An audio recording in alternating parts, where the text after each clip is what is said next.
ચાલો આજે અંગ્રેજી ગ્રામરની એક એવી ગૂંચવણ ઉકેલીએ જેમાં ઘણા લોકો અટવાય છે અને એ છે કોડનો ઉપયોગ, ખાસ કરીને જ્યારે આપણે એક્ટિવ અને પેસિવ વોઇસની વાત કરીએ. તમે જોયું હશે કે કોડ વાપરવું આમ તો સહેલું લાગે છે, પણ જેવું જ એને એક્ટિવમાંથી પેસિવમાં ફેરવવાની વાત આવે છે, બસ ત્યાં જ બધી ગડબડ શરૂ થાય છે. પણ ચિંતા ન કરો, આજે આપણે આખી વાત એકદમ ક્લિયર કરી દઈશું. તો સૌથી પહેલાં તો એ સમજવું જરૂરી છે કે કોડના બે મુખ્ય મતલબ હોય છે. જો આ બે મતલબ આપણા મગજમાં બરાબર બેસી ગયા તો સમજો કે અડધું કામ તો ત્યાં જ પૂરું થઈ ગયું. તો પહેલો અર્થ છે ભૂતકાળની કોઈ ક્ષમતા બતાવવી, મતલબ કે એવું કોઈ કામ જે તમે પહેલાં કરી શકતા હતા. ભલે અત્યારે કરી શકો કે નહીં એ અલગ વાત છે, પણ ભૂતકાળમાં એ કરવાની તમારામાં આવડત હતી. જેમ કે આ વાક્ય જુઓ, I could solve this problem. આનો સીધો મતલબ છે કે હું આ સમસ્યા હલ કરી શકતો હતો. અહીંયા કુડ શું બતાવી રહ્યું છે? મારી ભૂતકાળની આવડત, મારી એબિલિટી. ઓકે, હવે બીજો અર્થ, અને એ છે સૂચન આપવાનો. જ્યારે આપણે કોઈને બહુ જ નમ્રતાથી, બહુ પોલાઇટલી કોઈ વિકલ્પ કે સલાહ આપવી હોય ને, ત્યારે કુડનો ઉપયોગ થાય છે. દાખલા તરીકે, you could try this method, મતલબ તમે આ પદ્ધતિ અજમાવી શકો છો. જુઓ, અહીં કોઈ ઓર્ડર નથી, કોઈ હુકમ નથી, બસ એક નમ્ર સૂચન છે. તો બસ આ બે અર્થ યાદ રાખવાના છે: ભૂતકાળની ક્ષમતા અને નમ્ર સૂચન. સારું, તો અર્થ તો હવે ક્લિયર થઈ ગયા. હવે આવે છે આજના વિષયનો સૌથી અગત્યનો ભાગ, એની રચના, એનું સ્ટ્રક્ચર. ચાલો જોઈએ કે એક્ટિવ અને પેસિવ વોઇસમાં આના વાક્યો બને છે કેવી રીતે. અહીં સ્ક્રીન પર ધ્યાનથી જુઓ, આ જ આખા ટોપિકનો સાર છે. ડાબી બાજુ એક્ટિવ વોઇસ તો એકદમ સિમ્પલ છે. સબ્જેક્ટ, પછી કુડ, ક્રિયાપદનું પહેલું રૂપ અને છેલ્લે ઓબ્જેક્ટ. પણ જમણી બાજુ જુઓ, પેસિવ વોઇસમાં આખી ગેમ બદલાઈ જાય છે. ઓબ્જેક્ટ આગળ આવી જાય છે અને કુડ પછી શું જોડાય છે? બી અને ક્રિયાપદનું ત્રીજું રૂપ, એટલે કે V3. બસ આ કુડ બી V3 વાળું ફોર્મ્યુલા જ આપણે યાદ રાખવાનું છે. ચાલો હવે ખાલી નિયમોની વાતો નહીં, આને પ્રેક્ટિકલી કરીને જોઈએ.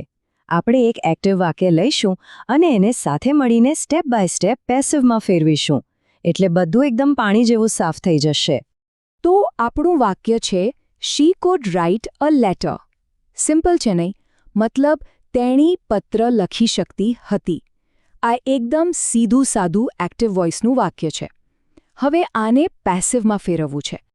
ચાલો સ્ટેપ બાય સ્ટેપ જઈએ. સ્ટેપ 1, ઓબ્જેક્ટને સબ્જેક્ટ બનાવો, તો અ લેટર આવી જશે વાક્યની શરૂઆતમાં. સ્ટેપ 2, આપણો ગોલ્ડન ફોર્મ્યુલા લગાવો, એટલે કે કોડની પાછળ બી અને રાઇટનું V3, જે છે રિટન. તો બની ગયું કુડ બી રિટન. અને છેલ્લું સ્ટેપ 3, જે મૂળ સબ્જેક્ટ હતું શી, એ છેલ્લે જતું રહેશે અને બની જશે બાય હર. અને બસ થઈ ગયું, આપણું પેસિવ વાક્ય તૈયાર છે. A letter could be written by her, એટલે કે તેણી દ્વારા પત્ર લખી શકાતો હતો.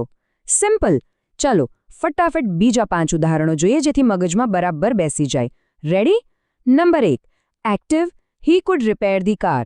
પેસિવ શું થશે? વિચારો. The car could be repaired by him. બરાબર.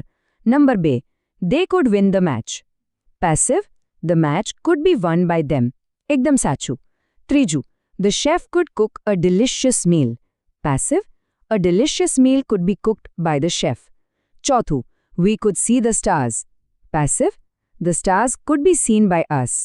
અને છેલ્લું પાંચમું, the company could launch a new product. Passive, a new product could be launched by the company. જોયો? પેટર્ન એક જ રહે છે, could be plus V3. Okay, formula તો આપણને સમજાઈ ગયો, પણ એક એવી નાની ભૂલ છે જે લગભગ બધા જ કરે છે અને આપણે એ ભૂલથી બચવાનું છે. ચાલો જોઈએ એ કઈ ભૂલ છે. અહીં સ્ક્રીન પર બરાબર જુઓ, ખોટા વાક્યમાં શું ખૂટે છે? The work could completed by her. અહીંયા બી ગાયબ છે અને એ જ સૌથી મોટી ભૂલ છે. સાચું વાક્ય છે, the work could be completed by her. આ નાનકડો બી શબ્દ જ અહીંયા આખી વાત બદલી નાખે છે. તો આને એક ગોલ્ડન રૂલ બનાવી લો કે પેસિવ વોઇસમાં કુડ આવે એટલે એની પાછળ બી અને ક્રિયાપદનું ત્રીજું રૂપ એટલે કે V3 આવવું જ જોઈએ. બસ આટલું યાદ રાખી લો એટલે ક્યારેય ભૂલ નહીં થાય.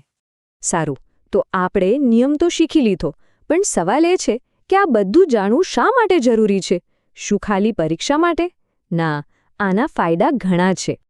સૌથી પહેલું, જ્યારે આપણે પ્રોફેશનલ રાઇટિંગ કરીએ છીએ, જેમ કે કોઈ ઈમેલ કે રિપોર્ટ, ત્યારે પેસિવ વોઇસ વાપરવાથી આપણું લખાણ વધુ ફોર્મલ અને પ્રોફેશનલ લાગે છે.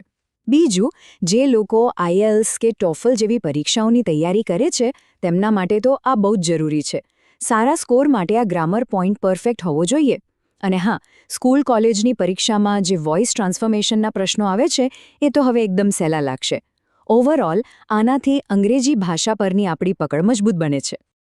તો આજે આપણે કુડનો આખો કોડ ક્રેક કરી દીધો છે. હવે વિચારવા જેવો પ્રશ્ન એ છે કે આ નવી સમજણનો ઉપયોગ આપણા પોતાના લેખનમાં, આપણી વાતચીતમાં ક્યાં અને કેવી રીતે કરી શકાય? વિચારજો, આનાથી આપણા કમ્યુનિકેશનમાં ઘણો મોટો અને સારો ફરક પડી શકે છે.